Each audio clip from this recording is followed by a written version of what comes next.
today. Welcome back to another episode of the Rugged Road Podcast. Today Number 6. Number 6, I think. Losing track already. But so today we're going to be doing a little bit of a special episode, going over my granddad's place. Going to be interviewing him about some of his hunting experiences. But yeah, I think it's pretty good. When I did one of the deer for you guys this year, he dropped it off and came in and he was showing me and telling me stories, and I'm like, oh, these are good ones. Yeah. They're just a local guy who he got some local legends. Great story. I've been out doing a little shed hunting.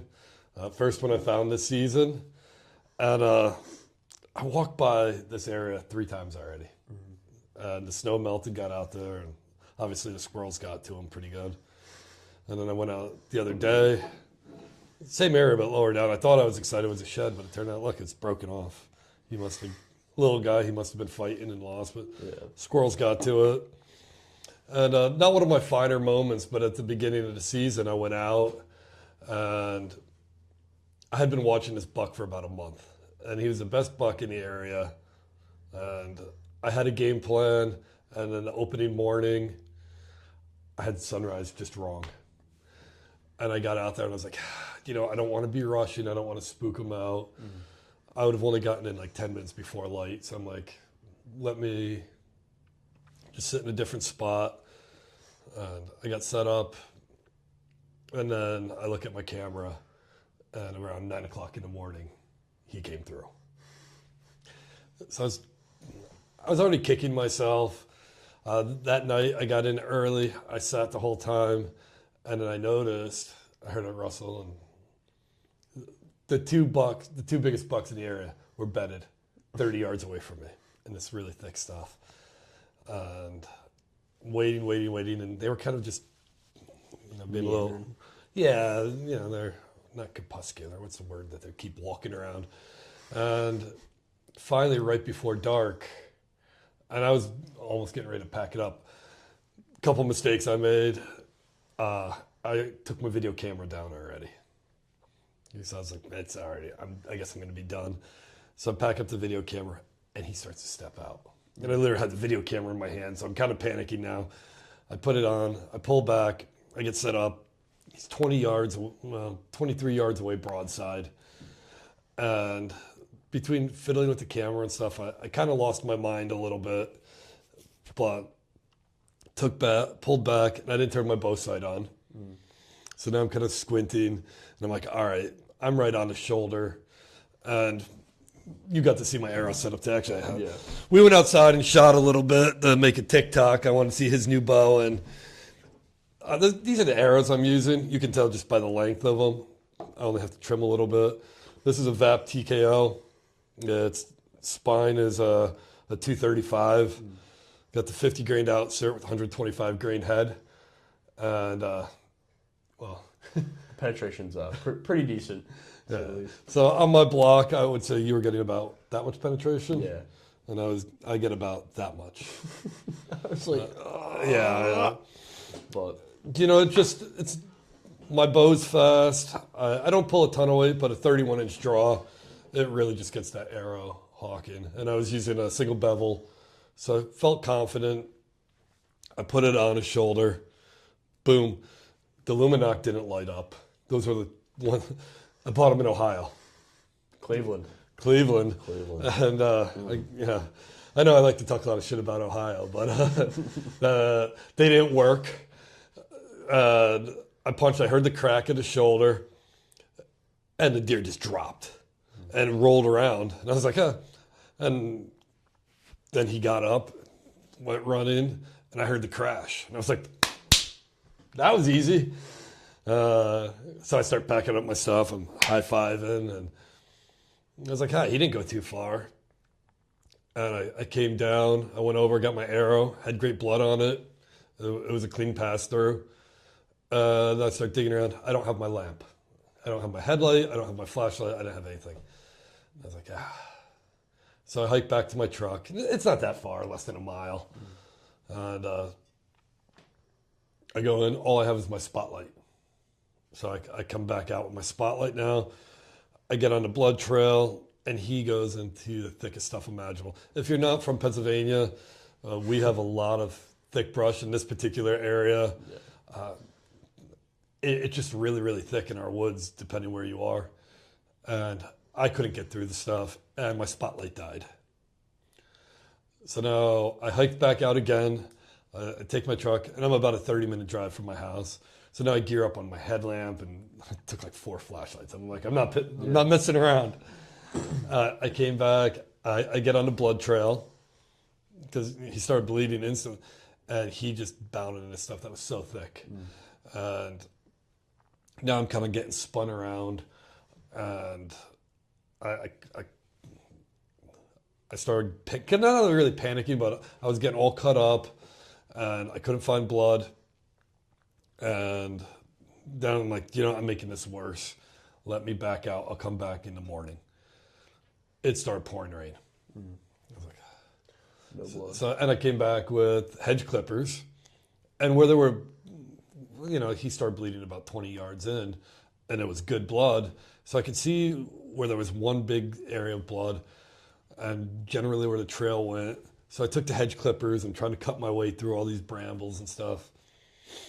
And I searched for 6 hours. Nothing. And when I came out, I actually looked down. I had khaki-colored pants on, and they had blood all over them. So I knew I was on the right trail. I couldn't find it. So the next day, I came back. Instead of hunting, I came up, and I tried to stomp it all out. And I probably put in another 8 hours. And I heard him crash. I knew he had to be right there. And I looked all over. I couldn't find him. So now, I think the worst feeling ever is wounding a deer. Or not recovering a deer.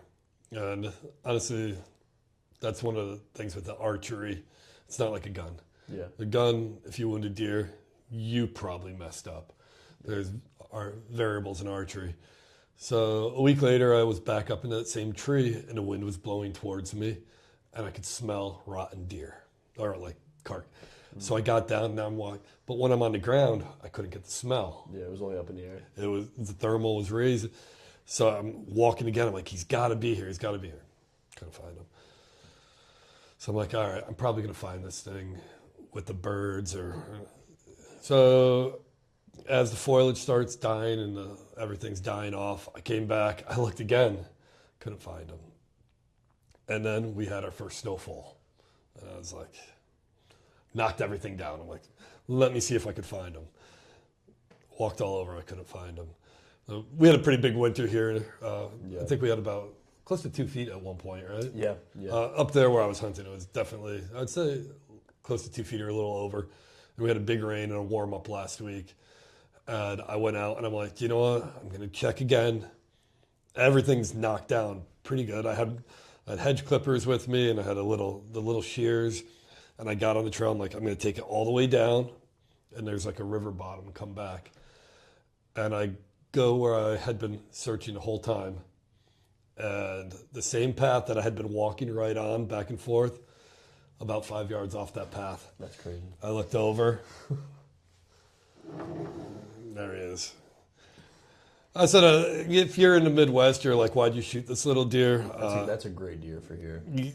He's not great for here, but he's damn good. And I know maybe in the rut something else might have came through, but this was the biggest buck in the area. I was running quite a few cameras on that property, and I know people around, and people are watching him. He was kind of but yeah, not how I wanted to do it, but I did recover him. He was right there. It made me sick. Then I was doing my own little like autopsy afterwards because the whole thing was there. The coyotes pulled him out, but his legs, they really didn't go after him too much, or maybe it was just too thick, they didn't run. And you could see where it punched right through, shattered the leg when it went. So I am happy with the outcome of the single bevel. I can't even tell you how much he bled or not, but he went total 50, maybe 60 yards. And that's frustrating. I mean, they always run into the thickest of stuff. Like, even with Noah's archery buck that he got this year, like, it only ran like 25, 30 yards when he shot it, but it like went 25 to 30 yards through like the thickest stuff imaginable. Yeah, it's such a pain. And the property I was on to, it's a permission property, and I can't bring anybody else with me. So I couldn't go and get a dog. I couldn't bring friends. I had to look for myself, which normally is not a big deal, but in this case. But, happy ending altogether. Yeah. Shed season, your brother found a pretty cool one. Yep, found it yesterday. His first one ever finding. Really? Yep. Yeah. He texted me in the middle of the day, and I had worked at midnight, so I was sleeping, and I thought I was talking to him.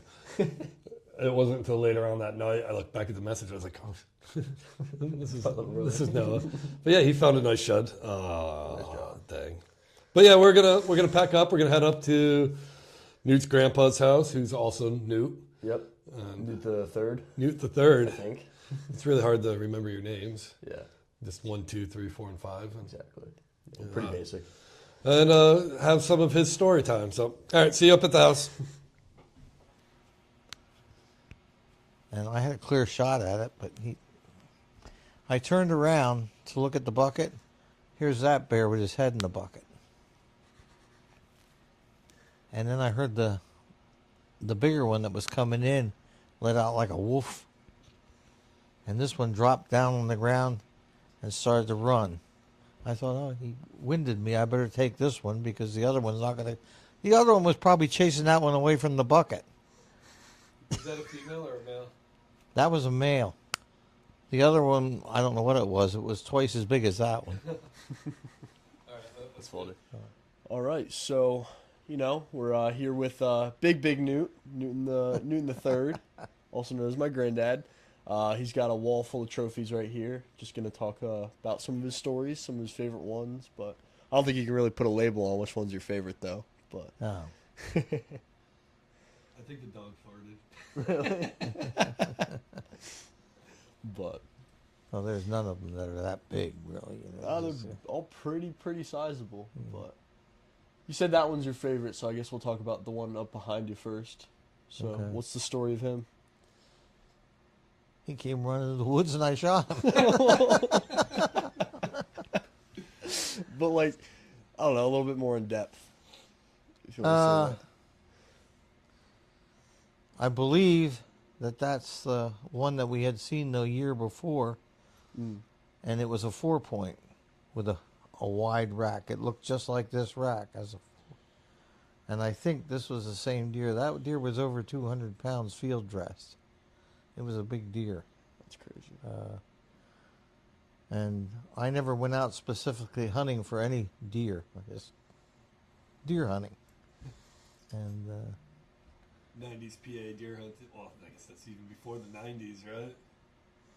yeah, that one was in the 80s. It was after they changed it to shotgun because that was not the first one I got with a shotgun, but it was. I don't like to talk about shotgun. I hated shotgun hunting. That's funny. But yeah, that's all these big bucks on the wall here. So all these big bucks on the wall here. These are all before antler restrictions in Pennsylvania. Yep. And the one in the middle on that wall was the first one I ever got. This guy right here. Yeah.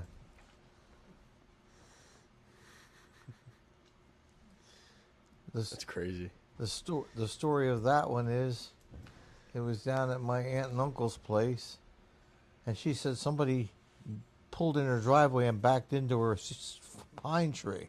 Yeah. She said it's all shredded. Yeah. And I went and looked at it. That's not, a deer did that. And I had never, that was actually the first deer I ever shot. Really? That was in 1976. That's crazy. And I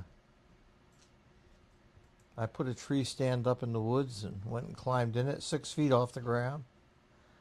And sitting there watching, and 3 doe came walking up through this thicket, and they came out into the open right next to my stand. I thought, well, I know where I'm going to be sitting in doe season. I turned around and looked, and that one came out. That's funny. And I had been playing with my scope, 3 to 9. I had it on 9 power, and he's 10 yards away. So I picked the scope up, looked for All I saw was brown fur, brown hair. So I found the head and came down a little bit, shot him in the neck. You count how many hairs you had. That's funny. Pretty much, That's funny. That's awesome. And the one in the far corner I didn't shoot. That was my dad's last deer he got up in Bradford County. Was that with the 6.5 by 55? Yeah, with a 6.5 by 55. That's awesome. I bought him a 44 Magnum gun to use because he was starting pretty much with Alzheimer's at the time. Yeah. And that 6.5 of his jammed up a lot Yeah. when he tried to work the bolt. And he said, no, I want to use my gun. So he used his. I came dragging that one out of the woods, all proud of myself, this one here. And I came down ready to brag on it, and he's there gutting that one. That's funny. So That's funny. What year was that? 2001. 2001? Yep. That's awesome. That's awesome. Yeah. But I was gonna say 2001. Those were the kind of bucks I was chasing, and I would have been pretty darn happy with something like that. That's when PA Well, that was up first in went Bradford County, up in your neck of the woods. Yeah, that's.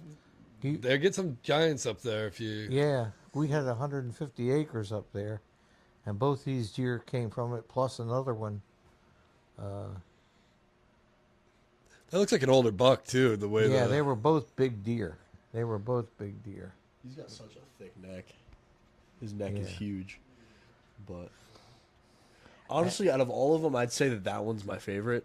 But out of all the ones that you've shot, probably that one or that one are my favorite. Because that one's just crazy. That one was the first one I got here. Really? Yeah. That's awesome.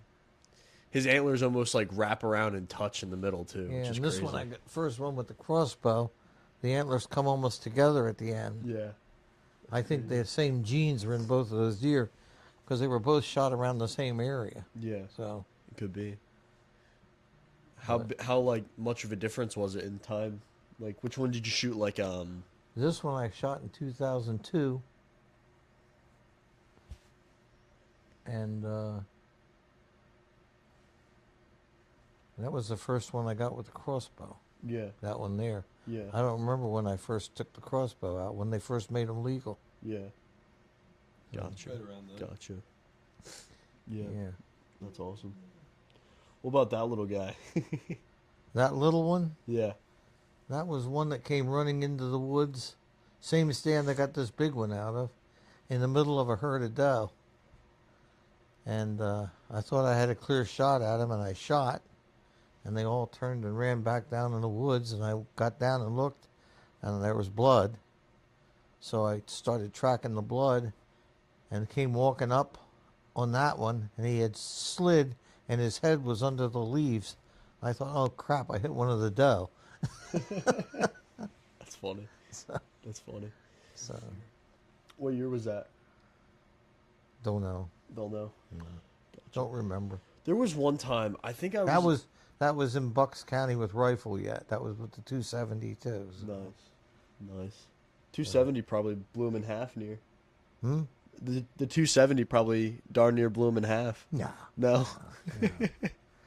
No. But that's funny. Always aim for the rib cage, and you don't ruin any meat. Yeah, exactly. If you shoot the shoulder, And they it gets all busted stop. up. Yeah. So out of all the guns you shot deer with, what would you say your favorite like caliber is to use? I know the answer. But 7mm 08. yeah. That's awesome. That's awesome. I'm not a fan of recoil, so I don't. I'm a big fan of the 7mm 08. The 7mm is a great gun. It's more than you need. 7mm 08 is kind of that perfect. Yeah. It's kind of like a little heavier 6.5 Creedmoor. Just, I've never heard anybody say anything bad about the 7mm 08. Yeah, they're great guns. But I remember one time I think me and my dad were doing a deer drive for you. And how many deer did you kill? A lot of deer that day?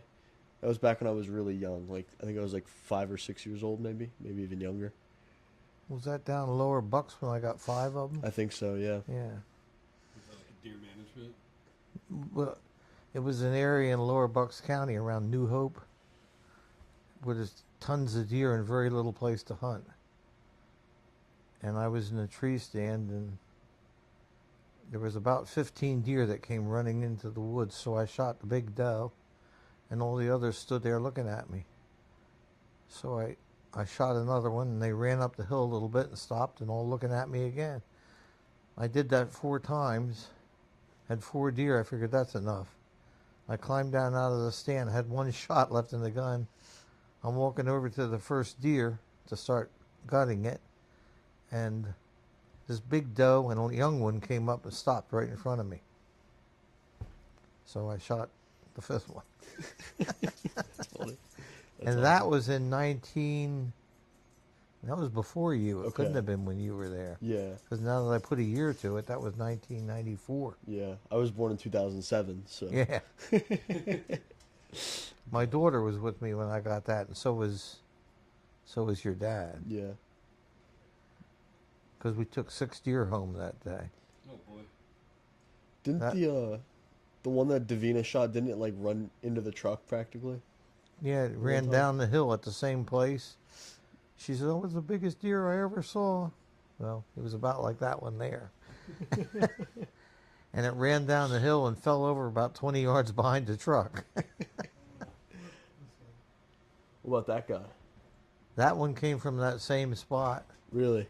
Hi, Daisy. I was sitting in the tree stand on the side of the hill. That was in Lower Bucks also. Yeah. And these 3 deer came running up, a big doe and 2 young ones. I figured, well, you can't eat antlers. And there's a lot of deer down here, so I shot the doe. And she ran up the hill and fell over. And before she even fell over, I heard this grunting running through the woods. He was chasing the 3 of them. That's why they came running up. I guess he was running after them, chasing them around. And I shot him. That's funny. So The one over here, this is a beefy one. It's broken off. This is an old deer. yeah, that was up in Bradford County also. I was gonna say that's a Do you know where Gillett is? yeah. It was right outside of Gillett where we lived. That was on our property up there too. This has got to be an old deer here. That one came from Sellersville area, the same place the big one came from. That was in 1978. I remember that because my brother was supposed to meet me down there to hunt, and I was going to sit in the stand with him, and he never showed up, but that deer did. So That's funny. That's funny. Ask about the bear again. So, can you just give us a little recap on the bear? I don't think we got that on video. oh, well, the bear came from Quebec, where they bait him. Yeah. And the guide told me to sit in the stand and don't shoot a bear until he's got his head in the bait bucket, which was a 55-gallon barrel with donuts in it. And I heard one coming in behind me, and I turned and looked, and it was a big bear. I don't Yeah. know. I don't know if it was a sow or a boar. I turned around to watch the bait bucket because it was coming in, and this one had his head in the bait bucket. And the one walking behind me made a woofing sound, and thinking this one turned to leave the bait bucket, and I figured they winded me, and they were both leaving. I think now that the big one chased this one away, and he was going to come to the bait bucket. So I ended up with the little one. That's The funny. guide said it weighed 150 pounds. I kind of questioned that, but it Really? Did you pick it up and carry it out of the woods? was easy to drag one-handed. That's funny. But I didn't have to drag it far because they came in with, Yeah. they had trails driving all the way up to That's awesome. That's awesome. It wasn't a fenced-in area, but it was just an area that's baited heavily. Yeah. So Yeah. That makes sense. But Have you done any other hunts other than the bear hunt out of state or out west well, or anything? Maryland, I went down there frequently. That one over there on the wall came from Maryland. The skull mount? The small skull mount, yeah. Did you ever hunt those little Sitka deer down there, or just? Where? Did you ever hunt the Sitka down in Maryland? I went down to the Delmarva Peninsula, down along the coast. We had a spot down there that was wildlife management area, but my son and I went down. The only thing we caught down there was Lyme disease. Oh boy. So Other than deer, do you do duck hunting, or have you ever done bird hunting or anything? I went duck hunting about 3 times, got 2 ducks, and never got a goose. Used to do lots of small game hunting when we had some around here, but Yeah. there is none anymore. It used to be nothing to go out and get your limit of pheasants in the first half hour of hunting. That's when they were still wild pheasant. Yeah, here? yep, Yeah, we don't. yep. And then rabbits all day long. I'm seeing rabbits, but grouse and pheasant, they don't Yeah. exist anymore. Grouse upstate, we had no grouse around here. Yeah. I think there might be some now, but very few. Very few. Turkey hunting, I went and got one time upstate, a hen, and my grandson got a nice gobbler back here, and he said, I don't like turkey hunting anymore. It was too easy. Turkey hunting's one of those things, you either love it or you hate it. Yeah. I didn't grow up as a turkey hunter because my dad had no interest. He shot a big bird, and that was it for him. Yeah. So he never took me turkey hunting. And, I started getting into it, but the thing is, you have to have a place to go with birds. Yeah. You're not going on public land. You got to find a farm that's Right. holding birds. They are around here, but they're rare. The property that I hunt on over here, on camera, holding a flock right now with about 10 males. Where is it? What area is that? If you don't mind to Springtown? say it on camera. And I won't tell you where. I'm not dropping Yeah. a pin, but it's over by Springtown. Yeah, there's a few areas over there where there's a lot of them. Yeah. Yeah. This area had tons of them when we first moved here, but I think between the fox and the coyotes and the hawks, they're Really thinning them out. the hawks take the little ones out, Yeah. and so do the coyotes and the foxes. Yeah. So there wasn't enough there to kill them, so they introduced fishers too. And then they say there's no turkeys. We got to stop using rifles on them. It's funny. But I remember last video that we did, we were talking about, the most influential people when it comes to hunting, and you were by far at like the top of my list for. But how many deer would you say you guess you've killed over the years? Myself, Yeah.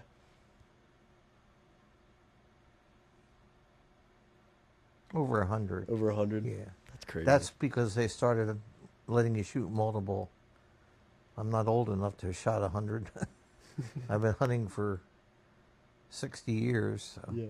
But, yeah, when they started letting you shoot as many deer as you could have license for, get rid of the antlerless, they taste just as good as a buck. So. That's funny. And none of them went to waste except for my waste. So. I gotta remember that one. That's funny. So, what about fishing? Do you have any like fishing stories that you can remember? Really? Yeah, my fishing was never that great. Never that great. I'm gonna say you and your brother have outfished me already. I remember 2023. That's 3 years ago now. Yeah, I'm getting old. But we had a really good fishing. we had a really good fishing season that year because that's when we got permission for Yeah. that one place, and then we went to the Delaware a few times. Mm-hmm. But we caught like a ton of fish that year. Yeah, But a lot of them are still there because you put them back. yeah. Yeah, he likes to eat all of them. So he caught like a 5.5 pound bass the one time. Yeah, And you're like, that was yeah, good. I'm eating them. I'm eating. And it was the same fish your brother had caught in the spring. Yeah. He caught it in the spring, and it was 5 pounds then, wasn't it? Yeah. I think it was 21 inches. Yeah, something it like was a that. big fish. And it had a scar on its side, and I caught it in the fall, and I ate him. But So yeah, I've been hunting since I was how old, and I've always gone out with you. I mean, I've 5. yeah, yeah. That's when I got the button buck. But You got a 5-pointer that year too. I did, yeah. That's right. The button buck and the 5-pointer. Yeah, yeah. I remember. I've gone hunting with Dad, like, but mainly for like pheasants and things like that. Right. But for you, I've always gone out with like whitetail and things like that. Well, that's basically, yeah, Yeah, all there is to hunt anymore. yeah, I'm going to say most of the stories I've heard from you and your brother, you're like, I was sitting with my grandfather when. yeah, yeah. I'm But, sitting in this blind across the road here, and I don't know. I think it was Noah. We're sitting in the blind underneath a big pine tree, so we were well hidden in there. And I had the crossbow, and a buck started walking down through the field, 150 yards away. And I'm sure it was Noah. Aren't you going to shoot him? Well, if it was gun season, yes. But That's funny. That's funny. But I remember there's a lot of funny stories that we've had hunting together. But I'm not sure if you remember the time where I was being a little bit of a dummy and I thought the crossbow was on safe. And we were yes, that sitting was in the one same stand. spot. Yeah. Never did find that bolt. Never found the bolt. And I was sitting there. I thought it was on safe. And I was like, how old was I? Like 9, 10 years old? At the most. Yeah. And I was playing with the trigger, but it was on fire. And I launched an arrow probably about like 150 yards out of the field, and we never found it. But also, what was the other time? I'm blanking here. But yeah, we've had a lot of memories. But, That same field is where I shot the 8-pointer right near Yeah. the end of the day on Saturday. Yeah, Figured well, I'd get up early on Sunday morning before church and go out. I didn't want to chase it in the dark. I found half a deer in the morning. Coyotes ate it all. yeah. That was a got- nice buck. I too. got one back strap and one hind quarter. That was That happened. My son got his first with a bow and arrow this year. I took the crossbow away from him a couple of years ago. okay. I'm like, the kid's benching almost 300 pounds. I'm like, you're not using a crossbow. But, he had his health issues, so he didn't get out that much. So this year, I had him up in saddle hunting, and it's a funny story. Newton and I had him on talking about it, but he hit the deer pretty good, but it got into a thick field. So we let it sit, and we went to church in the morning and came back after church. It was cold, but the coyotes got it, and we got the back straps and the one front leg. The rest was... Yeah. Because they always start at the ass, and then they eat the best forward. Yeah. Well, the bad part was the deer was hit hard, and it didn't go more than 50 yards from where I last saw it, but I didn't want to chase after it, so. What? Yeah. Yeah, yeah. But the other story I was thinking of. This one's crazy. I knew you were talking earlier about how you don't like the shotguns and everything like Right. that. And around in our area now, I'm not sure if you guys know, but we can hunt straight wall cartridges now, which is it's heaven sent. But I was hunting with a 20 gauge way back in the day, and how old was I? Like 11 or 12 years old, maybe. All my stories are from when I was like Yeah. super young, but and there was a herd of doe about like 125 yards away, and I had the Yeah. 20 gauge, and I was like, oh, I'm gonna shoot at this one. He's like, it's pretty far. Are you sure you want to do that? I was like, yeah, I'm gonna go for it. And I like just put like the crosshair right on his back, and I plugged him. What was it? Right through the heart at 125 yards. Yeah. But It jumped into the thicket, and I went down below because I figured if he hit it, I'd see the blood. And I came in below it, and there was deer tracks there, like a bunch of them ran through because there was a bunch, yeah, but no blood. So I started walking back up towards there it is. It no more than jumped into the thicket and died. yeah, I know the shotgun thing, and I have the 450 Bushmaster now, but in New York, I love the shotgun. I had so much fun and so much luck with the shotgun. My dad, when he got back into hunting, he didn't have a hunting rifle at the time. and he was bow hunting, and he bought a $20 Mossberg bolt action 12 gauge. Mm-hmm. And he cut the barrel down, put sights from an old, I think Springfield rifle on it, and we call it Big Bertha. It looks like an elephant gun. Mm-hmm. I mean, it's what you'd expect a $20 shotgun to look like. It was my first rifle kill was with that gun, and one of my biggest bucks with that, and some of my best hunting stories with this $20 12 gauge shotgun, just knocking down the brush and shooting what ran. Yeah. Yep. That's funny. That's funny. Nothing wrong with the shotgun for being lethal enough. Most of my shotguns at the end were all rifled with sabot slugs. It's like shooting a rifle. That's what his 20 gauge is. Yeah. We still have that gun. I think you have it at your place now. Yeah. But it's a H&R single shot. The way they built them was with a 12 gauge barrel bored out to 20 gauge. In other words, a real thick, heavy metal. And that is a super accurate shotgun. Yeah. And that was a honest 125 yards, and he had no trouble reaching that deer. Yeah. So. Modern technology. This is like I'll complain about it a lot, and because it's getting easy. Maybe not to get the giants, but to just kill a deer. It's not that hard. Even with bow and arrows, that's why I think I like my recurve a lot. But when I first started hunting New York, I didn't have a slug gun. So, but I did have a tacked out Mossberg 500 with a side saddle shell holder and a flashlight, and a red dot sight, and so I took the flashlight off and tried to make it a hunting shotgun, and I had so much fun. With just a red dot on.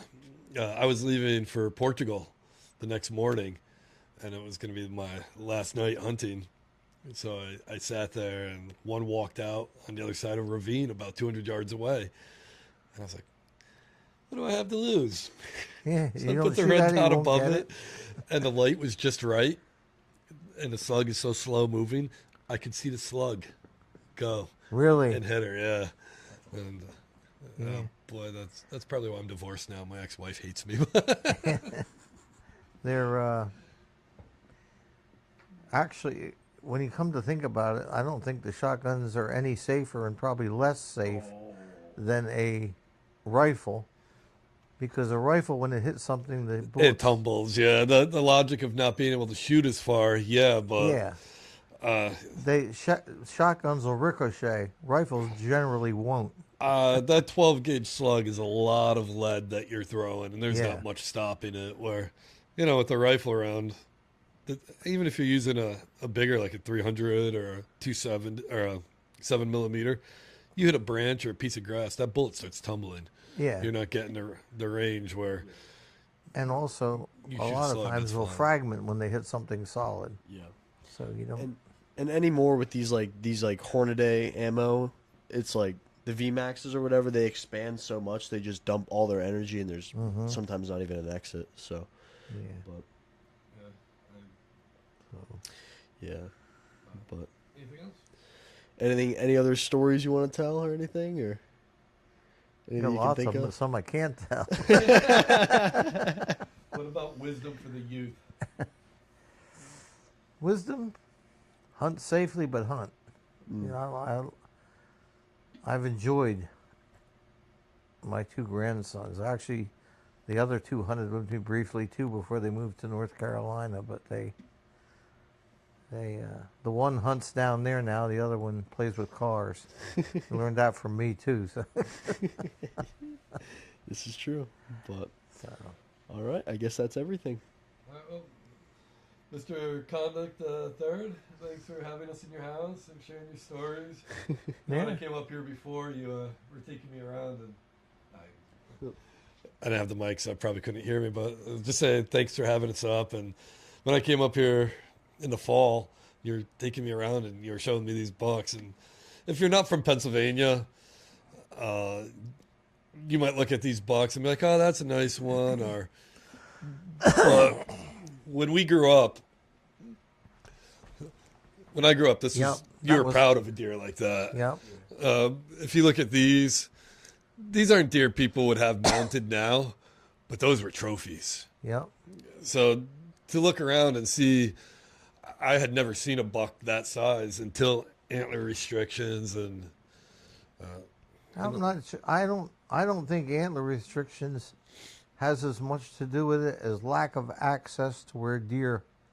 There's not as much acceptance of hunting, so people can't hunt most places, and deer learn to stay in those areas. I think you touched on the number one And problem is everybody's leasing up land. It's all about access, and I never knew what a trespassing sign was when I was a kid. I lived in farm country, and Right. we just hunted on property. The We farm- didn't have them. We didn't have them anywhere around here either.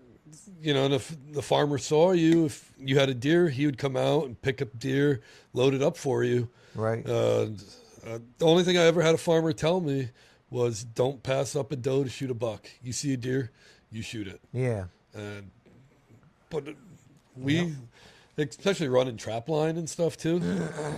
Nobody cared if you were trapping their property. No. And There now again- everything.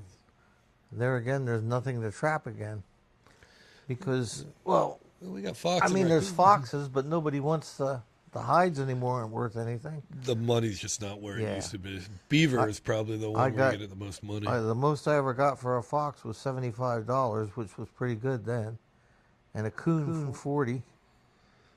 And when I was, I think, 13 years old, we trapped not far from here, and I have to tell you then too, I got a mink.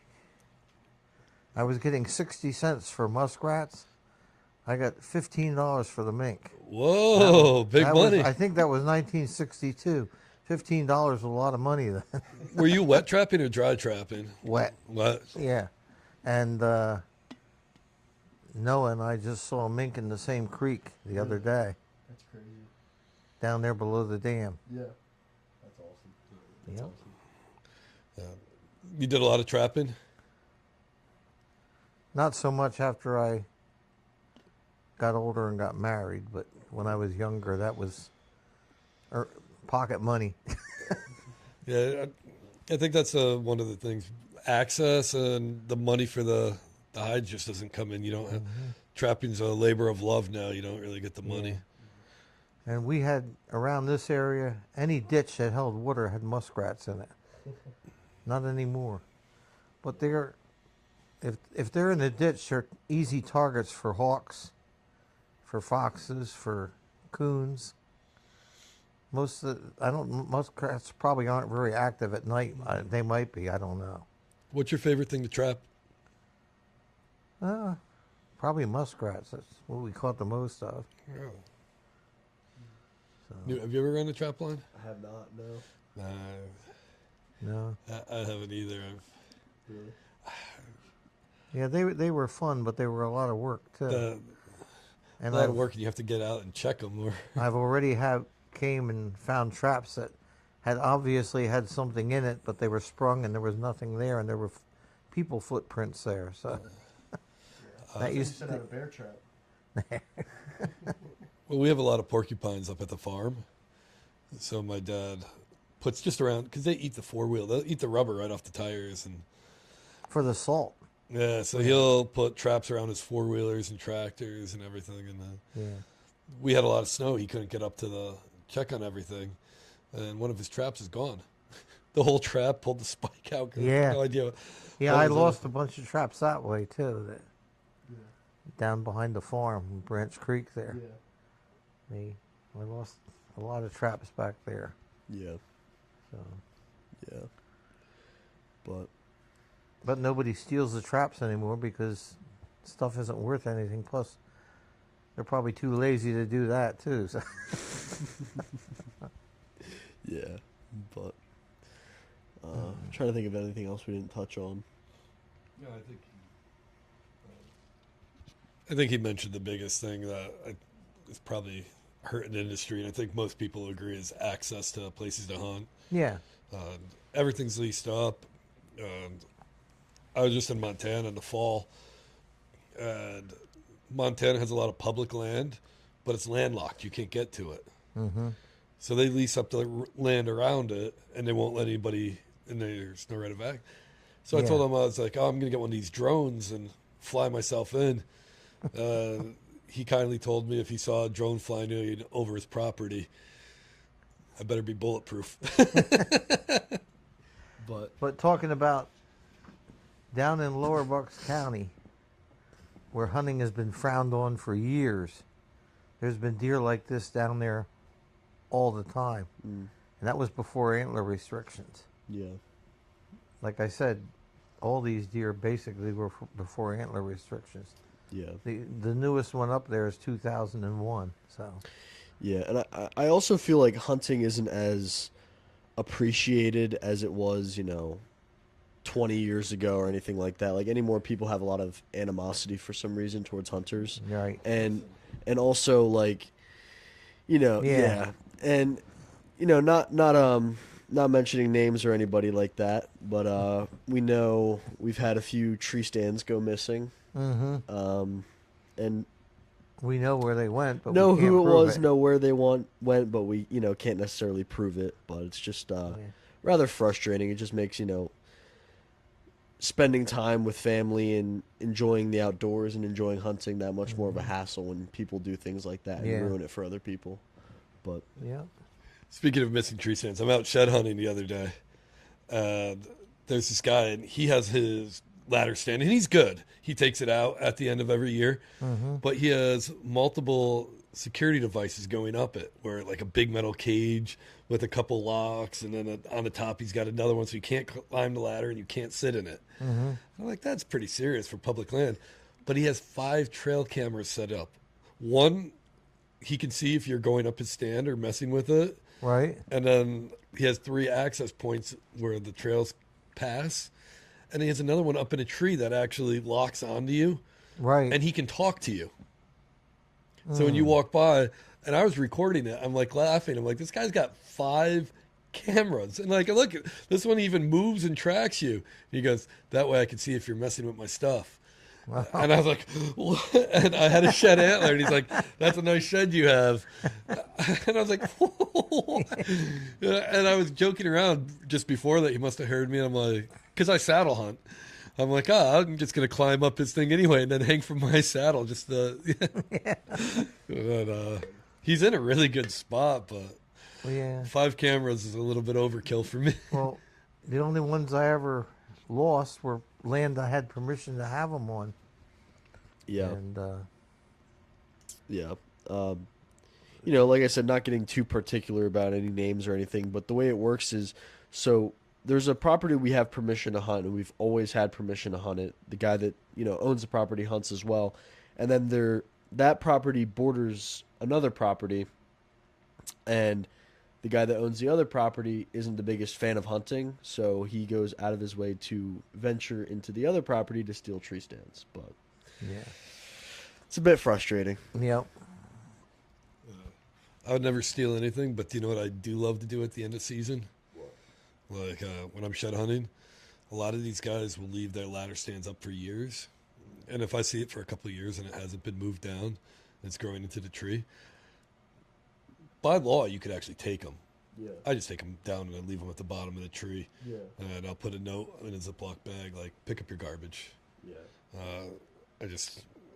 It's frustrating. Like, I know those ladder stands are a pain in the ass, but you can't leave them out there indefinitely. The property that I hunt out here, I just asked permission to bring a 4-wheeler on it, and she was fine, but I wanted their old ladder stands that I'm not sure. Her property wasn't posted, so I posted the property because people were sneaking in through the back and coming on. And she just didn't like the idea of anybody being on her property. Right. So I put posted signs on their tree stands and gave them the rest of the season to get them off. And, they didn't take them out of the woods. They took them down and moved them across the property line and left them. Wow. Interesting. Or the one they set up facing her property. on the property line facing into her property with the back against the But tree. from the other property. Yeah, I'm like, That's annoying. That's frustrating. I actually talked to the guy. He wasn't a bad guy. He was kind of goofy, and he shot one and ran and died in the property, and it made your dog look big. And the other guy who hunts the other side of the property, he was pretty decent. He shot one. He didn't know I was in there. With a saddle, I'm stealthy because I carry it on my back. I'm up quick. I'm down quick. And I heard the crossbow go off. And, this crossbow sounded like a 22 going off. Yeah. And the doe ran and died underneath me. And he got to the edge of the property, and he was walking with the GPS, making sure and looking. Yeah. So when I yelled, I was like, "Hey, your deer's underneath me." He's like, "I don't have permission on that property." I was like, "Oh, come get your deer." That's funny. That's funny. Yeah. Well, at least he respected that. So. Yeah. Yeah. But all right. Well, I guess that's everything. And I guess. then again, thank you for wanting to do this and being willing to do this. But So how do you where do you see this? So you could go on YouTube with them and watch the actual video, or Spotify, Apple Podcast, and there's a couple other ones that we're streaming from. So I like to put up a video every Monday night, and what we're doing now is just kind of a season recap and trying to get our friends and family to tell their stories. Because one, like, obviously, ever since I met Newton, every story was my grandfather, my grandfather, my grandfather. And I think a lot of us can relate to that, because when I was a kid, my father was working. So it was my grandfather, my grandfather, my Right. grandfather. And now my son, his hunting stories are my grandfather, my grandfather, my grandfather. And there's a pattern. and I think a lot of kids these days, they want that instant gratification, where they want to shoot stuff on a video game, and Yeah. where they don't appreciate what it's like actually being in the woods and the family tradition that goes along with Yeah. it. Actually, when I take these guys out, I'm happier when they get deer than I ever was when I got them. I'm gonna say I think that is the case for most grandparents. I would say my dad is definitely happier when my son is. I mean, my dad's probably around your age. He's about to turn 78 or 79, and he's killed 1 million deer. And now he hunts, but he's a lot more excited. How excited we get than going out there himself. He's still living up in. Yeah, he's still up in Montrose, and he gets his every year. He gets a good 8-point. Yeah, he does it. Always gets them. He gets his 3 doe, his 8-point. The guy that I know, well, he passed away now. Hicks lived near was Stevensville. Is that it? Okay, yeah, out that's there? not too far up that way. Out going towards Rome, out that way. I Yeah, guess. well, that's not too far from Towanda, right? Yeah. Yeah, we're a little more. Stevensville, I guess I don't know, you go out like you're heading towards New York on, it was 87 or something like that. But then you turn off and it goes out. I forget the name of all those towns anymore, but I'm still up in that area, but there's so many of those little towns. one called the Castle. It's a convenience store out there. Flintstone Castle. Yeah. That's my buddy. We're actually gonna do a podcast about hunters finding dead bodies. And my buddy Johnny, great hunter. He got into archery the last few years, but great gun hunter and fishing. He fishes like Noah. And he was out fishing and came across a dead body. And how many crimes have been solved by us in the woods? Yeah. And it's always, I've thought I found a body, and I still don't. Maybe Sasquatch got him. I found his boots and his clothes, but no. Oh. But yeah, it's Yeah. So that's as we make our way through, that's what we want to talk about is, you know. Well, that guy out there at Mill Pond Yeah. found that guy. When we talked to him at the time when his German Shepherd tried to eat you. Yeah. That's another great story. But he was saying about how he found he told us where that pond was. You went up there to that pond. yeah. And that's where he found that Jeep with the guy that committed suicide out in the middle of the woods. There was an access that I didn't even know was there to drive down into that area. And he drove down there and asphyxiated himself. I don't think he shot himself. But he's down in the woods with his kids and he found that. So That's crazy. That's crazy. But Find weird stuff in the woods. yeah. Yeah. Yeah. It's a big place. But Oh, somebody's ready for some love. but yeah. All right. Well, like I said, thank you. Well, thank you for the chat. Yeah, absolutely. Absolutely. Reminiscing. But, yeah, it's priceless memories. So